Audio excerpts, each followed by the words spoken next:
La batalla de Carabobo de 1821 es un hecho de gran significación histórica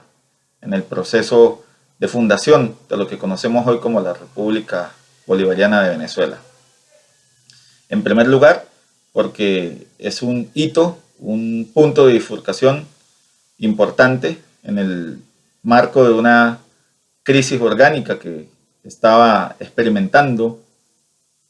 eh, lo, lo que para aquel entonces desde el punto de vista colonial se reconocía como la Capitanía General de Venezuela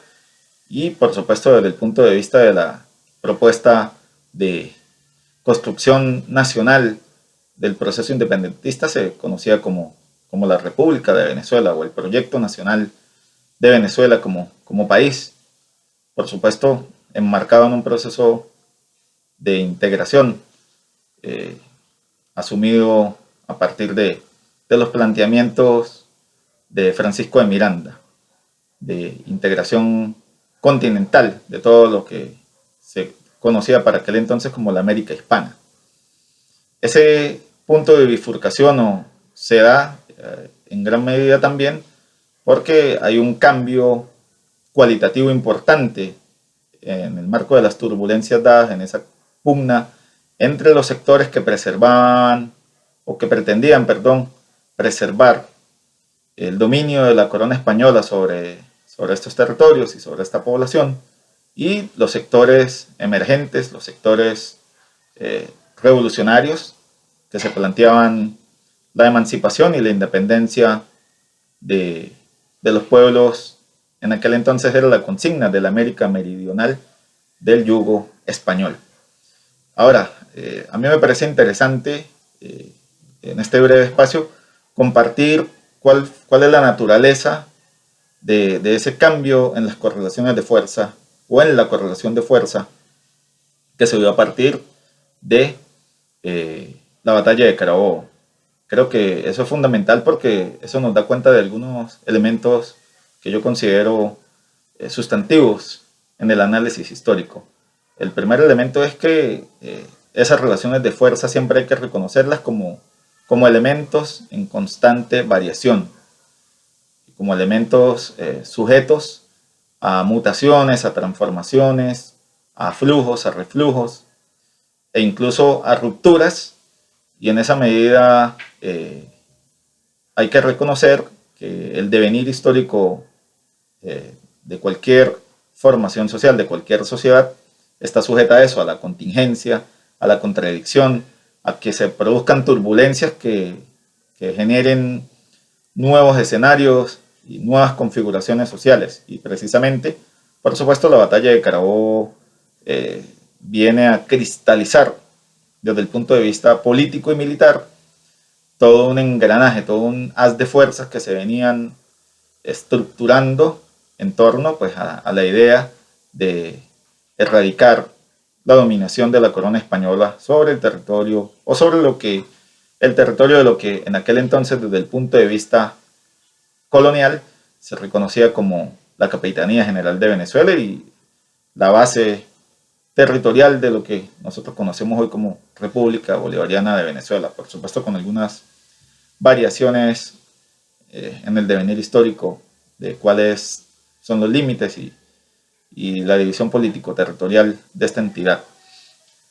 en este caso republicana, a partir de precisamente de esa guerra. Ahora, otro elemento que yo considero es fundamental desde el punto de vista histórico y es útil, estoy hablando en clave del profesor de ciencias sociales que soy, es el hecho de comprender cómo la batalla de Carabobo determina ese cambio en las relaciones de fuerza solo a partir de la incorporación de las clases en aquel momento, más que las clases, recordemos que era una sociedad de castas, pero el análisis que yo estoy haciendo está planteado desde el enfoque de la lucha de clases, de cómo esos sectores subalternos, de cómo esos sectores marginados, de cómo esos sectores oprimidos empiezan a identificarse con la idea de construcción republicana y con la idea de independencia a partir de un proceso muy complejo, de un proceso subjetivo, de un proceso ideológico muy complejo, enmarcado en profundas turbulencias sociales que estaba viviendo esa sociedad en transición desde su condición colonial hacia un nuevo estadio republicano. Ese proceso es muy importante en mi opinión porque cabe subrayar las intentonas de Primera y Segunda República emprendidas en los primeros años a partir de 1810 y 1811 fueron revertidas porque la población venezolana, precisamente la mayoría de la población venezolana, integrante de estos sectores, de estas castas racializadas,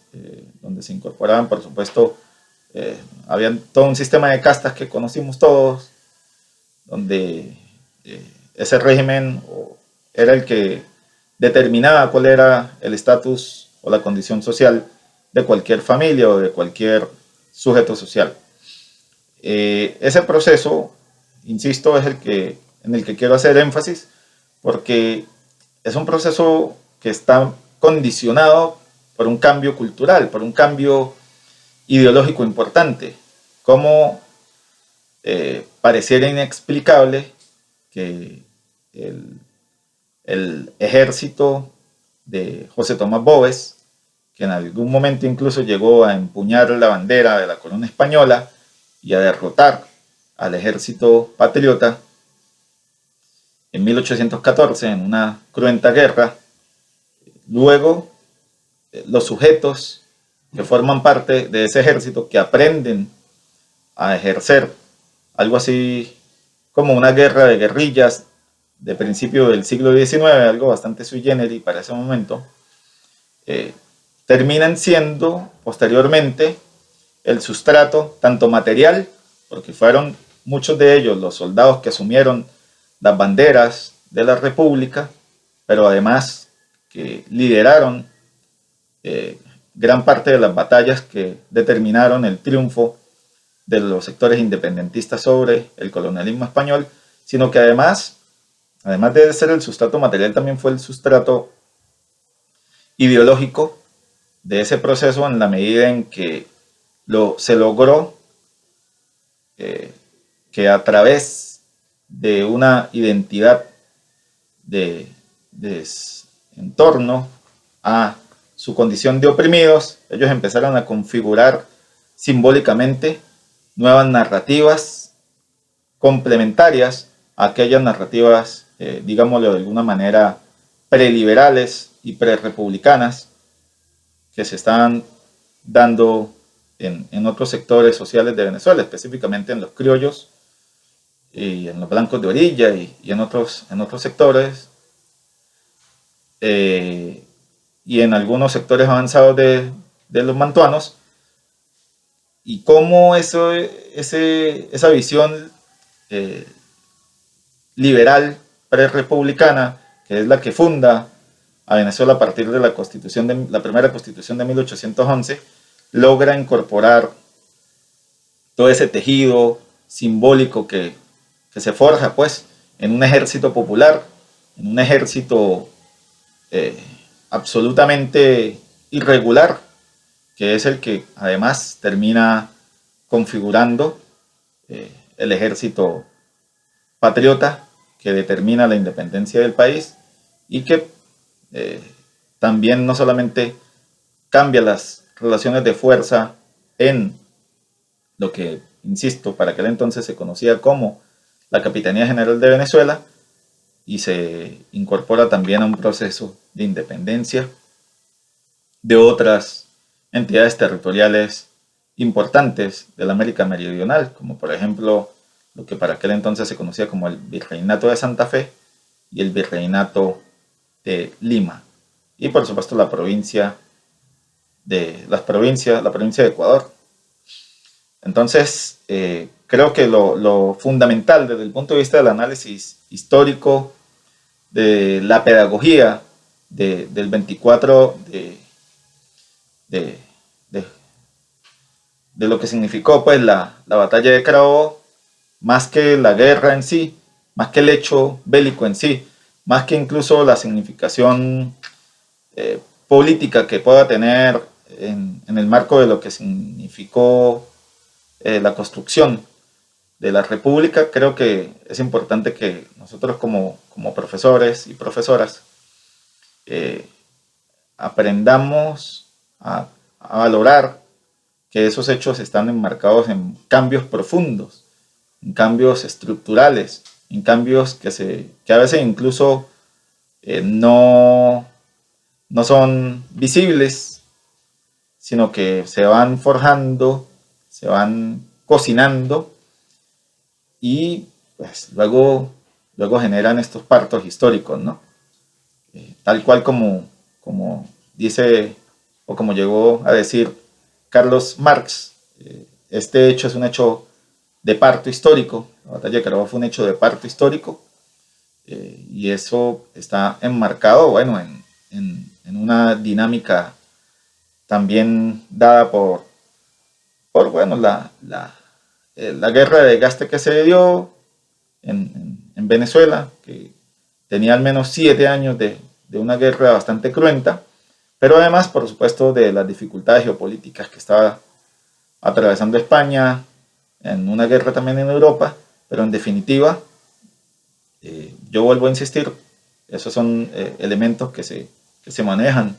en la historiografía tradicional, en la historia que nosotros aprendimos, que nos enseñaron, pero es importante que nosotros reconozcamos esos elementos de, de la historia que a veces quedan como rezagados en la historiografía, y es el hecho de que sin la incorporación de los esclavos, sin la incorporación de todos los sectores oprimidos, de aquellos sectores que no tenían derechos sociales, económicos, civiles, por supuesto todavía no existía la concepción moderna de lo que eran derechos humanos, pero sí de lo que son los derechos humanos, pero sí existía una visión de cuál era más o menos la concepción de república a partir de pues, las ideas de la Ilustración, que evidentemente fueron las que sustentaron lo que yo llamo aquellas ideas prerepublicanas, que eran bastante avanzadas, hay que decirlo, que permitieron la fundación de esta nación a partir de la Constitución de 1811. En definitiva, para cerrar, yo considero que la batalla de Carabobo fue la tinta que terminó de cristalizar, de mineralizar el proceso independentista, porque bueno, después de la batalla de Carabobo, las fuerzas patriotas tuvieron un posicionamiento mucho más favorable sobre el territorio y sobre todo, insisto en ese elemento, la población, la población de Venezuela ya se había identificado con la necesidad de erradicar la dominación de la corona española, y más allá de eso incluso había generado todo un cuerpo simbólico libertario, de emancipación, que determinó que el ejército venezolano fuera, por supuesto, bajo la guía heroica de Simón Bolívar y las estrategias de Simón Bolívar, fuera el ejército libertador de las Américas. Ese proceso de, de clase, desde el enfoque de la lucha de clases, hubiese sido imposible eh, solamente con los primeros focos insurreccionales que se produjeron en 1810 y 1811, y más allá de eso, pues hubiese sido imposible, y hay que decirlo, que con una guerra regular nosotros hubiésemos podido vencer a la corona española. Fue gracias a la experiencia de guerra irregular de 1814, como lo dije anteriormente, esa especie de guerra de guerrillas venezolanas, que hubo las condiciones, en este caso ya no solamente sociales, económicas, geopolíticas, sino incluso también logísticas y de experiencia bélica para derrotar a uno de los ejércitos más poderosos del mundo. Y no hay que olvidar el detalle de que contra Venezuela España envió de los contingentes más poderosos que tenía. Entonces, Nosotros como pueblo debemos estar orgullosos de esa historia, pero además debemos, a partir de una mirada crítica y siempre desmitificadora, encontrar esos elementos que consideramos esenciales a esos procesos y a esos hechos históricos.